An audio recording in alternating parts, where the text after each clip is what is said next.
मन के अंधकार को जबरन घोर बनाते हो, क्यों ऊंचा उठने की खातिर नारी को कमजोर बताते हो। कि नारी का जीवन तो है जैसे संघर्षों की खान, नारी से ही होती घर की इज्जत, होता है सम्मान, नारी से ही हमको अपनी जीवन रेखा मिलती है, नारी के ही होने से संबंधों में प्रेम की कलियां खिलती हैं, नारी के संघर्षों से ही है ये देश बना, नारी ने ही आकर शेखर और सुभाष जना, और जिसने भारत का इतिहास लिखा था अपने भाले की नोक से, उस राणा ने भी जन्म लिया था एक नारी की ही कोख से।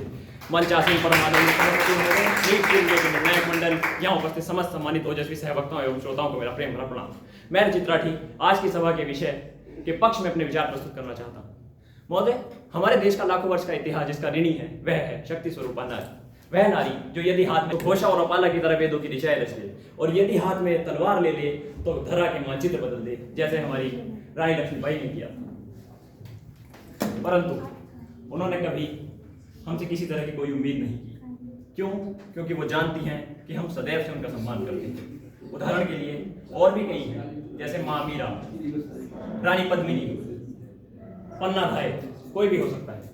हम उस सनातन संस्कृति से आते हैं जहां हमारे आराध्य देवों को गौरी शंकर कहा जाता है, राधे कृष्ण कहा जाता है, लक्ष्मी नारायण कहा जाता है। जी हाँ, हम उस सनातन संस्कृति से आते हैं जहां हमारे शूरवीरों को गंगा पुत्र भीष्म कहा जाता है, देवकी नंदन श्री कृष्ण कहा जाता है, और कुंती पुत्र अर्जुन कहा जाता है, जो अपनी माँ के नाम से जाने जाते हैं। और यहाँ बात चल रही है कि महिलाएं सशक्त हैं।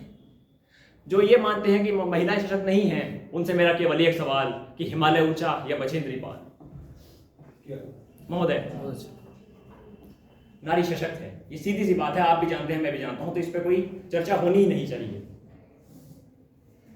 बात चल रही है महिला सशक्तिकरण की, तो हमें ये जानना होगा, हमें ये मानना होगा कि नारी जब सशक्त हुई तो आसमान का सीना चीर कर, अंतरिक्ष की छाती को फाड़ कर जो नारी निकली वो सुनीता विलियम्स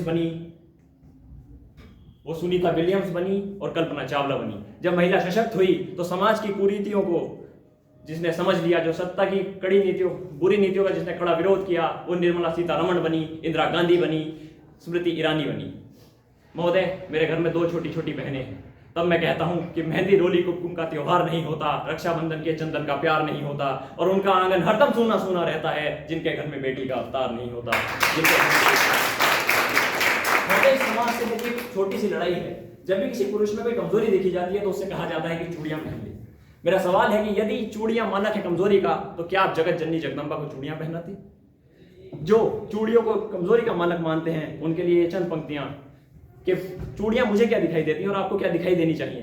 कि कलियों से कोमल हाथों का आधार दिखाई देती हैं, कलियों से कोमल हाथों का आधार दिखाई देती हैं, तलवारों के बीच नाचती धार दिखाई देती हैं, रणचंडी का बहरण वेदी बार दिखाई देती हैं, जगजननी सब इस जीवन का सार दिखाई देती हैं, अगणित अंगारों का आगार दिखाई देती हैं, और तुमको बेशक निर्बल का श्रृंगार दिखाई देती हूँ, मुझको तो ये चूड़ी ही संसार दिखाई देती हैं, मुझको तो ये चूड़ी ही संसार दिखाई देती हैं।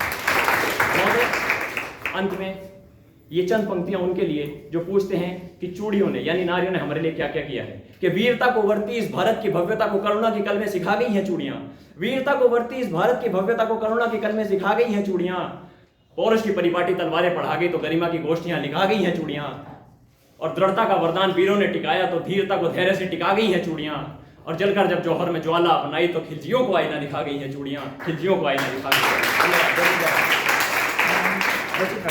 हैं।